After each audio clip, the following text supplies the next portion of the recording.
আচ্ছা আঙ্কেল, আপনার তো সব কিছু আমি এখানে লিস্ট করে রাখছিলাম। এই যে আচ্ছা আচ্ছা, এই আপনারা আমাকে এই টাকাটা অ্যাডভান্স করেছিলেন। আচ্ছা, আপনি তো অ্যাডভান্স করার সময় আসছিলেন, তাই না? জি জি। আচ্ছা, আর ইভেন্টের দিন আমাকে এই অ্যামাউন্টটা পেমেন্ট করছিলেন, ঠিক আছে? এখন আপনার কাছে এই বাকি আছে এই 8,000 টাকা, বুঝতে পেরেছেন? এই শিহাব, ওনাদের ডকুমেন্টসগুলো নিয়ে আসো স্যারদের। আচ্ছা আঙ্কেল, এই ফাইলগুলো তো দেখেছেন? হ্যাঁ দেখেছি।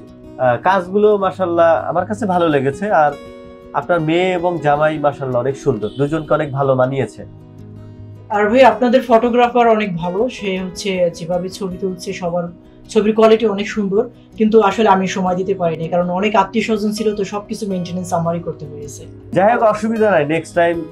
আর আপনার বিয়ে তো আমাদের মাথায় আছেই আঙ্কেল, ভুলে যাবেন না কিন্তু, ঠিক আছে? আপনার বিয়ের সময় অসুবিধা নাই, এটা ঘাটতিটা পূরণ করে দেওয়া হবে, ঠিক আছে? আফসোস করিয়েন না। আর বিয়েতে ব্যস্ততা থাকবেই। আর আমাদের ফটোগ্রাফার মাশাআল্লাহ ওরা চেষ্টা করে। এখন আপনার সময় না দিতে পারলে তো আসলে করার কিছু থাকে না। আর শুক্রবারে আমাদের ডাবল ইভেন্ট থাকায় দেখা যায় যে 5:30 পরে আপনাদের সময় দেওয়া সম্ভব হয় না, অন্য একটা জায়গায় জয়েন করতে হয়, বুঝেনি তো? যাই হোক, এটা নিয়ে মন খারাপ করার কিছু নাই, ঠিক আছে? হ্যাঁ, এগুলো বুঝাই দেওয়া হয়। সবকিছু টেবিলে আছে তো, মানে পেন ড্রাইভ দেওয়া আছে? জি, পেন ড্রাইভ আছে। আচ্ছা ঠিক আছে, বাসায় দেখবো।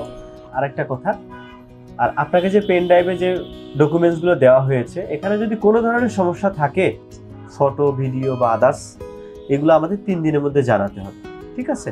3 দিন পরে আপনার এই ফাইলগুলো আমরা রাখবো না, ফেলে দিব। ওকে, আচ্ছা ঠিক আছে, আমি আগামীকালকে চেক করে আমি আপনাদেরকে ফাইনাল জানিয়ে দেবো। জি শিওর, প্লিজ।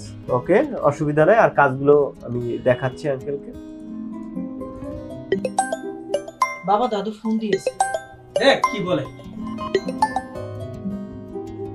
হ্যালো দাদু। হ্যাঁ, আমি আর আব্বা হচ্ছে একটা অফিসার্স মিটিং এ। না না, তুমি পরে রাতে ফোন দিও, এখন তো আর দরকার নেই, আব্বা অনেক ব্যস্ত আছে, একটা অফিসার্স এমার্জেন্সি। বাবা দেখো তো এমার্জেন্সি কথা। হ্যাঁ আম্মা বলো। বুঝছি তো, এইসব বিষয় তো আমার ফোন তো আম্মু, বুঝতে পারলাম না। এখন বিদেশে যাবো, একটা মিটিং আছি, কত কাজ কাম বাকি। আচ্ছা আচ্ছা আচ্ছা, এইসব বিষয়ে তোমার বৌমাকে তো ফোন দিতে পারো। তো ও, আপনাদের একটা সুখবর তো দেওয়া হয় নাই।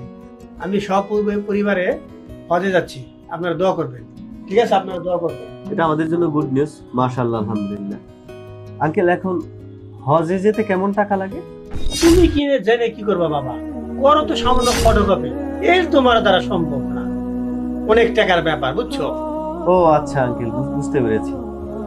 শোনেন আঙ্কেল, বড় লোকদের জন্য হজ হচ্ছে মক্কা মদিনায়, আর আমাদের মতো গরিবদের জন্য হজ হচ্ছে আম্মাজানের চেহারায়। বুঝতে পেরেছেন? হ্যাঁ বুঝছি বুঝছি। তাই চল তো। তো মা বাবার চেহারার নজরের দিকে যদি রহমতের নজরে একবার তাকান, একটা কবুল হজ করলে যেই সওয়াব, ওই সওয়াব আমল নামাই দিবে কে?